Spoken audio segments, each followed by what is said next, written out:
Bismillahirrahmanirrahim. To all my graceful audience, Assalamu alaikum. I'm Rehan Empowerment Wala, striving to achieve self sustainability for me and for the people alike. I'm host of this podcast named Empowering Minds. You are watching me on my Facebook, my YouTube, my Twitter, my LinkedIn, Rahmat Empowerment Wala. Today we have a very special guest with us. His name is Vin or Vin. Don't worry, he's completely visible to us, not like the other wind which we can see. We can see him. He's from Norway. He likes to call himself a modern, borderless nomad. He has spent a good part of his life traveling and exploring different parts of the world, stayed in many countries, experienced different cultures closely, and speak different languages. His favorite hobby is breaking barriers and break down stereotypical impressions. So let's go and ask Vin about his life journey and many different questions which intrigues us about his personality. Vin, welcome to Empowering Minds. Thank you very much. Thanks for having me. It's nice to be here and on the other side of the world at the same time. That's a new way of traveling. Of course, and I really like this internet, which bonds us and connects us. We are in the different parts of the world, and internet connects us, and we are talking like we are on the same dining table. Exactly. That's it. It's a good connection. Do you know how many people, more or less, that we are having with us, or is that hard to estimate? No, right now there's zero audience with us right now, but I guess many would be, watch this session after they woke up in the morning and, when they get the time to watch. Exactly. On the different social medias. Yeah, I understand. Yeah, definitely. So, thank you so much for giving your precious time to me and you show your presence in Empowering Minds. I really appreciate that. My first question from you would be is why? Why did you choose that strange, rare, and so difficult hobby uh, to practice? I mean, you could easily choose reading books as a hobby or planting trees and water them. Easy peasy, Why did you go the non popular way and adopt that hobby of breaking barriers and break down stereotypical impressions? Well, first I will give you credit for having done the homework I gave to you, which was finding a topic, and I said Google my name, and I understand that you've read one of the articles written about me. We know how media works. Also, you know that if a journalist, for example, finds something specifically interesting, it might be tweaked and put out to an audience in the way that suits this journalist. So in this case, I mean, I do find it quite interesting, and I have absolutely for many years had that in mind, but I also have a natural kind of result that makes me look like I do, which is one way which helps me with this hobby. But I don't, it's not my favorite hobby to break down stereotypical thoughts and barriers. Although I like it when I end up in a situation where I notice that people look at me and their first impression comes from what they see. Then they start to speak to me and they realize, oh, maybe this was completely different from what my impression was. And in cultures around the world, we have a lot of uh, ways of thinking that we might be conscious about them or we might be less conscious about them. They come from our growing up, they come from our surroundings, they have indoctrinated themselves, integrated themselves, become a part of ourselves. And before we start to kind of meet the rest of the world, we don't know about these, that others might have different ways of looking at things or feeling things or experiencing things. But when we do start to, encounter people from other places or go out and let the body and mind experience other cultures, other ways of being, other humans, then we, in some cases, we go out of our comfort zone and we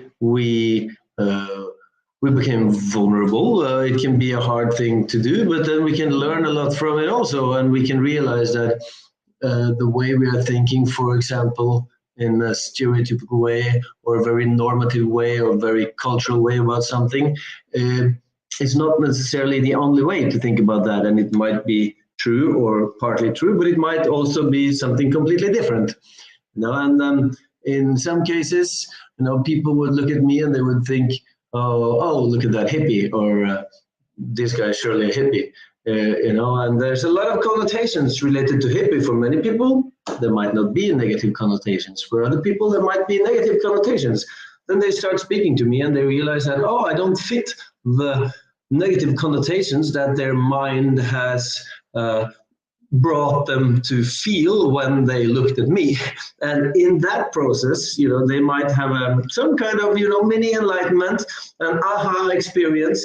And these kind of experiences, the aha experiences, is probably the answer to your question, which is basically, I myself like a lot to have aha experiences, to kind of realize for the first time or again, because I think it's possible to have aha experiences that build upon other aha experiences. And it's not that you have the same aha experience again because you're in another setting.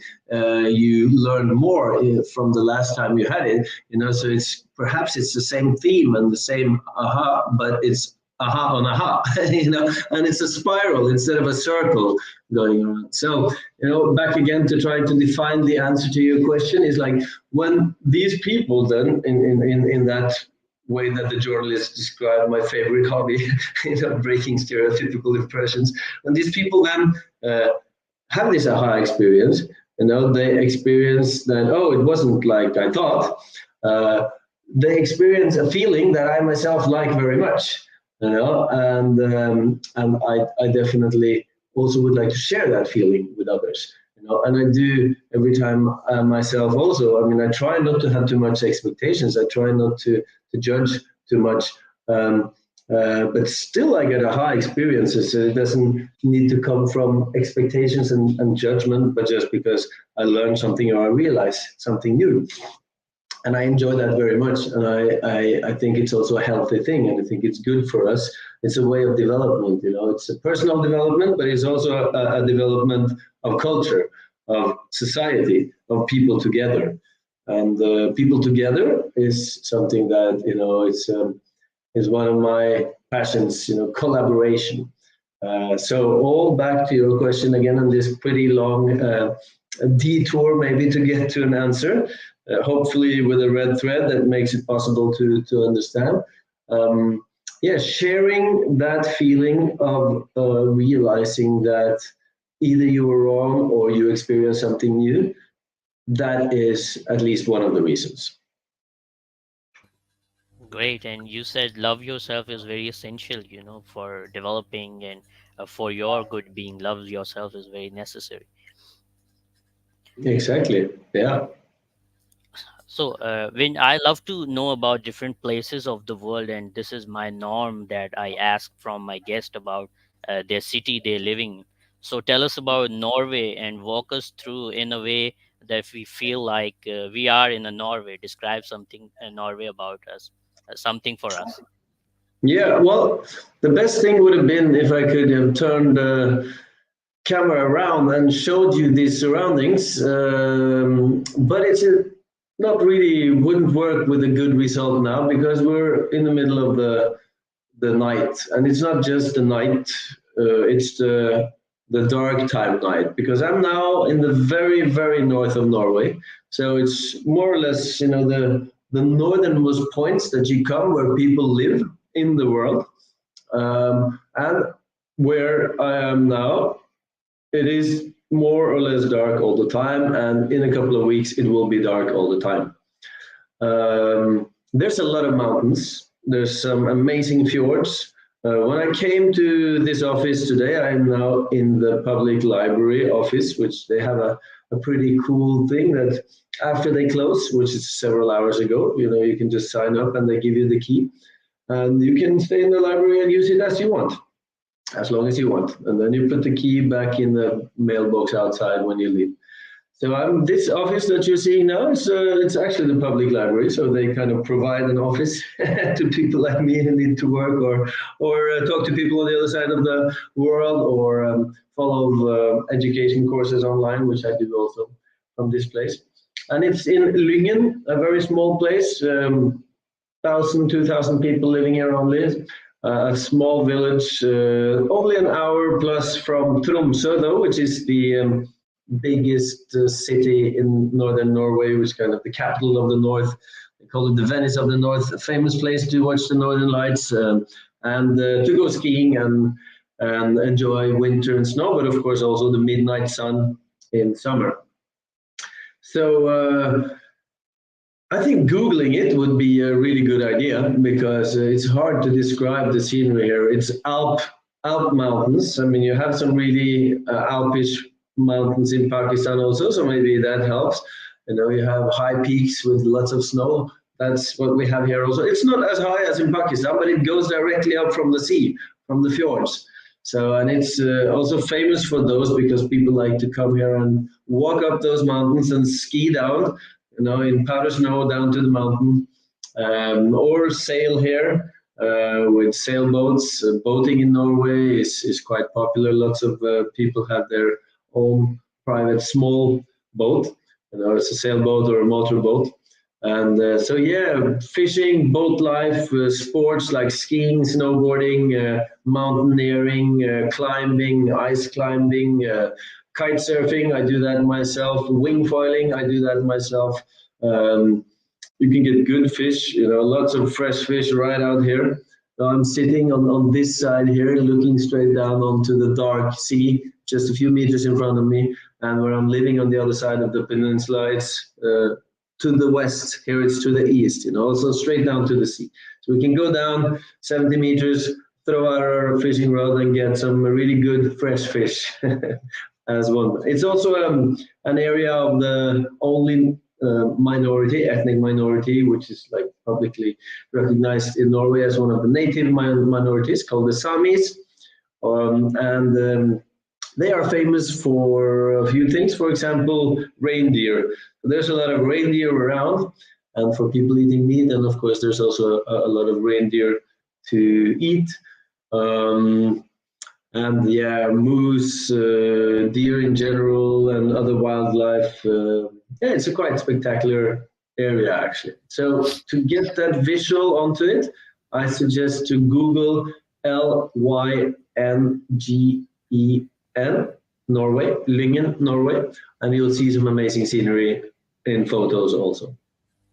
Great, I'll do that. Thank you for walk us through this, and I hope that when the sun shine there, it would be very great to watch the sceneries you have mentioned. Yes, well, actually, there's a couple of hours every day where there's still a little bit of light now, you know, but it doesn't get really light. The sun kind of disappeared, so it's officially from today. It's called the dark time, you know, because the sun doesn't go above the horizon. But of course, there's some daylight for a couple of hours. Still a couple of weeks before it gets all dark. Yeah, great.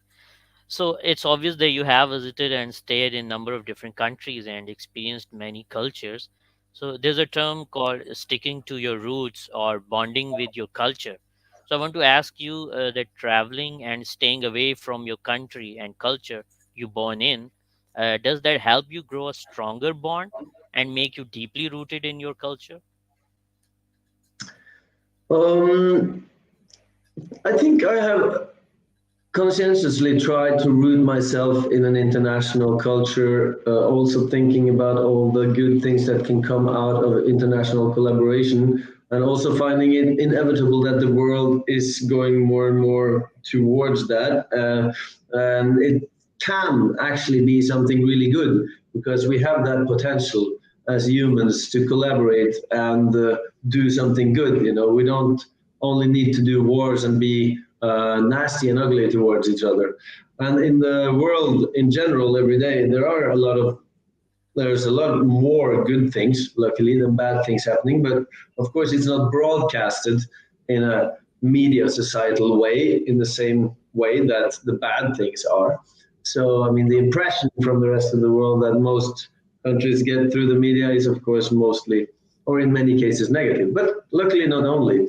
I mean, I don't really think, you know, that for me, that it's very important to be rooted uh, in the Norwegian culture. Although inevitably, I am, you know, in certain ways. So when I discovered early in my life that the world was quite large and seemed really interesting, I got curious, and then I left Norway and started to experience the rest of the world. So I lived outside of Norway 25 years altogether in 10 different countries. I visited maybe 80 different countries. And one good thing I would say is like take the best you find from each place and try to put it together to be the new culture and root yourself in that, you know. Root root your heart and mind in not only a hope, but the sum of different experiences, because that means that it's actually potentially, you know, true. It is true, and it can be true as a whole also. Each part is true, so that means the wholeness should be able to be true also. So you grow strong from doing things and exposing yourself to things that you're not used to in general. It can be in your local society, or it can be going around the world. You know, I haven't done that to have the effect of being more rooted with my own society. I want to root with what I see might be the world of tomorrow. And I hope that world of tomorrow will be a good world, you know. And if we uh, all of us think too much about rooting ourselves in our own culture, we will stay there, and that's one of the challenges we have. I would say that we we might think that that is too much the good thing compared to all the other people have. If we think about it, of course, everybody has that, so it's the same for everyone, and that means, or most people have that at least, you know, not everybody. It's always some exceptions, um, but the exceptions make the rule also, you know. So the answer of to that part of, yeah, you grow stronger by doing new things, and of course exposing yourself and going around, for sure you will, you learn new things, you grow stronger by learning new things, you learn about yourself also by learning new things, and by meeting others you learn about yourself, and when others are very different from you in certain ways or different ways, well, then you can learn even more maybe. So the sum of that is could be very positive and constructive indeed, but you can learn a lot, you know, just outside your door also, and even just by looking inside yourself. You know, you don't have to walk out your door, even if you just have realized some things and you follow those threads of realization, and they will lead you to new countries or places inside your mind, soul, body, or whatever, because it's connected. Common consciousness, or what, you know, you cannot live separately. It's all connected to the surroundings and the world outside of you in any case. But the experience of it, I guess, most of it, and the emotions, they are uh, in some way rooted within, if we stay with that word. And so that root thing, you know, I think it can be definitely very positive in a lot of connections, but it's important to realize that we need to open up for the roots of others, to root with our roots, so that we can get to that point where we share that hopefully good world of tomorrow. Great. So it's been obvious that we should know until now that you like traveling and you love traveling. So my question is, what does traveling teach us, especially in becoming a better version of ourselves? What travel teach us? Um, it can teach you a lot. You know, I think it can help you to open your mind, you know, and you kind of need to teach that to yourself, I guess, or by the help of others, perhaps, and others can come through traveling. But the main thing is that you have to realize what it means to have an open mind, and then open your mind. And if you travel with an open mind, um, not like you go somewhere and it's supposed to be very similar to where you live, and you do exactly the same things as you do at home. You don't talk to any locals. That's not traveling with an open mind. That's moving your sofa to another country because it's maybe warmer in the sun, and maybe it's the cheaper food and drinks, and something like that. Maybe the temperature in the water is warm, and many people travel like that, or the opposite, they go to a colder place to ski. So traveling with an open mind would be, trying to learn from your surroundings, meet people, see what they have to offer, say yes if they invite you. Don't be afraid, but of course keep your senses also. You don't say yes if you're afraid and you think someone will do anything bad to you. But don't be, or like unnecessarily afraid. Try to learn to read a situation, read people, and act after that. Relate to your gut feeling in addition to intuition. Try to develop it. That can develop from that. You can learn things. That all of this is actually learning more about yourself. So if we whatever we say, if we can take it down to travel will most surely potentially teach you a lot about yourself. And that may be the most important that you get out of your travel for the whole rest of your life. In addition, of course, you can learn a lot of interesting details about anything from how to make good food other places, and you can bring that back, and you can be successful when you invite your friends over, and and maybe that will even be the spark to start a interest group for international cuisine or food in the area where you live. Like just a random thought, stream of consciousness idea that comes out, top of the head right now. But anything, it's just if you play music, it's a fantastic way to travel. You meet people through the instruments, through the music. You learn a lot of different kind of music. You learn about those people. Again, through some way, you learn about people, and through the people, you learn about yourself. But it's unlimited. It's as limited or unlimited as the world and the universe is. It's just the situations that limit it, and yourself, if you don't have that attitude of an open mind. Great. So open mind is the key, which I guess you're talking about.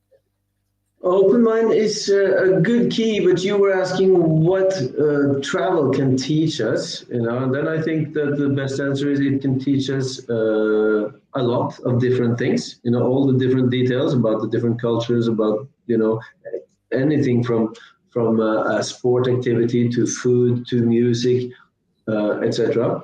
All of the realms of the world, but But to perhaps grasp all these, you need to be open minded. That's what you said. Right? and all of that again takes it down to through that you meet people, and what you then experience will teach you things about yourself. So I guess what I tried to say was that if we want to, I'm not a very superlativistic person. For me, when people say what's the best, what's the coolest place or the best food, or this, for me it's very hard to answer those questions. It's I had the best experience 100 places. So how can you say that one is the best then? And the worst maybe because oh, I broke my leg or it was raining or this kind of thing. But that doesn't mean that the place or the people or this are not good. It's my experience there and then. So uh, it's hard to pull out one specific thing what travel can teach us the most. But if there is one thing, then perhaps the most important is it will teach you about yourself. Great, excellent. Okay, you like to call yourself a modern borderless nomad. So, why is that so, and what is that? Can you explain us? Yeah, well, that again is from the same article that I referred to that you as a good researcher then have read. And so this again is basically the journalist that I might have said something like that, you know, because they asked for a description. And I said, yeah, modern borderless nomad. Well, I live in the modern world. I use a lot of modern tools. I work from many different places, and I don't feel restricted by borders. Sometimes there is a border I can't pass. Okay, well then I just go another place. You know, I don't. It's not for me very important to cross a border if it's very difficult. Some people have that as explorers. You know, they're gonna. That's a challenge. That's not my challenge. You know, it's just that the culture, what I described about culture before and people, you know, and the potential of growing together and root ourselves in others' roots. That borders are thought experiments and physical actions from most of them from a long time ago. Some are actually changing now also, and then we relate to them very closely. But it's they are, you know, what are they actually?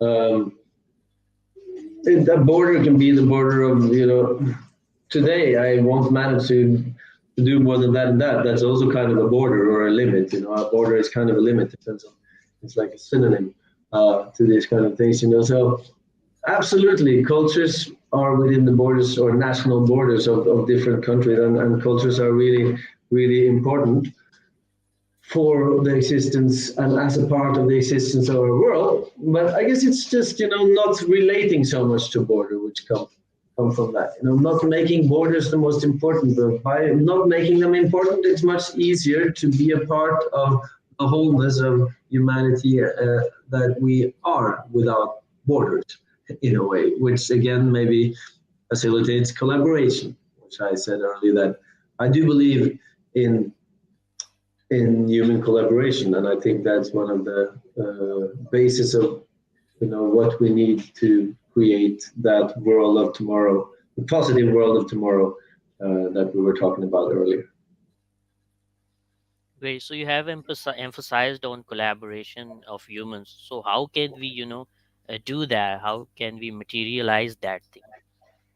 Yeah, well, then we are back to traveling. You know, one of the ways of doing that, you know, now it's possible to do it online in many ways also, which is actually one of the exciting ways of using new technology. Um, it's possible to work with each other without working with each other physically. And so that's, you know, yeah, I know many people do it more. Come up with good projects, try to find companions online and see if it can work. Sometimes it's hard to do it online, and then we can travel to each other. Now, of course, we have to bear in mind also that we are living on a planet with limited resources and that we should be sustainable in our ways also of traveling. But it's possible to see and analyze each situation and potential project. So, you know, yes, be aware of the carbon footprint when you fly. But if you see that, okay, if I go there and I meet these three people, and we manage to do this and this and this, that will have a much more positive effect in general on the world than my carbon footprint from this flight will have of a negative effect. Well, then the sum total is okay. I should go then, and I should do that collaboration with these three people. So you have a domino potential effect also. You know, when you bring something to others and you receive something and then you take it back, well, then you may spread it out in your surroundings and they may spread it out in their surroundings. And well, that's what I mean with the domino effect. And if that's positive, what's being spread, well, then you have a positive impact. True, excellent. As Sir Rehan also says that migrate to internet and live on the internet to, gain profit of this technology and earn more than you are doing offline. Exactly. Great. So, me and my audience would love to know what do you do professionally, Vin? Well, I'm a so-called project coordinator, you know, which means that I do a lot of different things professionally. So for the moment, I spend most of my time working on a couple of startups in Norway about boat sharing. competence sharing at sea, and then developing hardware and software technology to facilitate this boat sharing and boat automation. Kind of the parallel in the boat industry to home automation and car automation slash car sharing. So one reason is to use the resources better that are there and not available in an easy way.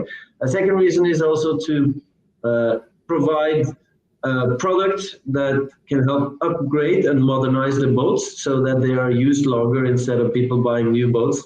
The resources are used for a longer period of time by revitalizing, modernizing boats that need kind of either repair or upgrades.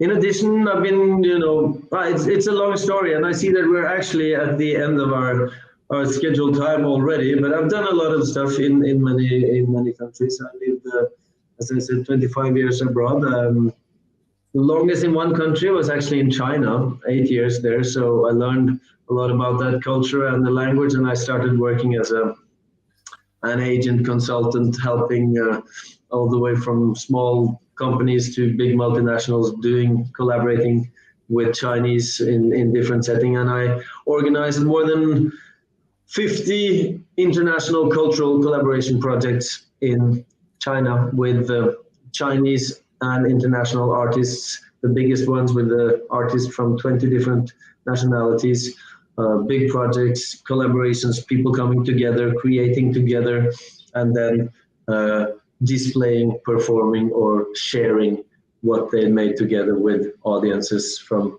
different places. So that's, I mean, I'll appreciate if you give me 1 more minute to ask one final question. I'll love to. okay, let's do a final question. Thank you so much. I would ask my favorite question to you, which I ask my guest at the conclusion of the session. That what advice would you give to a 20 or 25 years younger version of yourself? Sorry, just because I had this thing here, someone is trying to reach me. I'll just stop there. We're a little over time, and I promised them to come back. So I just put them on hold there. Um, so, what advice would I give to the 25 years younger version of myself? Um, yeah, it's a good question. No, maybe something like do what I did. And what was that? And that's what I've been telling you now the last half hour. If I Okay, was to, it was kind of a humoristic. I meant it like partly humoristic, also. Like I get that. oh, okay, yeah, I actually did something right, and I said, yeah, I would advise you to do that. Um, but in between doing a lot, it can be a good idea to not do too much. So it's not like limit yourself, but find your comfortable zones. Go outside of your comfort zones when it can develop yourself. But focus on the things that you like the most. Try to find out what you like the most in between all. Because I had, I think, a great life, and I appreciate it very much. Um, and there comes a positivity with this, and the positivity is a part of my probably nature and personality, also including optimism and these kind of things, which leads to yes. And yes is great. Don't misunderstand me. But too many yes can, create too much in your life also. So if you don't find out which yeses are the real fantastic yeses and not just the yeses, then follow those. It's a good exercise, both for the heart and the mind, and it definitely teaches you things about yourself also. So it brings learning with it. Then that might be the good advice for Wind 25. Thank you so much, Min, for this lovely advice, and thank you so much for your time and presence you have shown here. And thank you for the pearls of wisdom you have shared with us. Thank you so much. Thank you also. It's an interesting series you're doing here, and I appreciate that people do what you do. So stay on it, and also to the audience, stay on it. And until next time. Thank you so much. So, audience, you were watching Wind Your Wind. I hope you have learned so much from him and you enjoyed this session as I had. So, I'll see you next time with some next guest. Take care of yourself. Bye bye.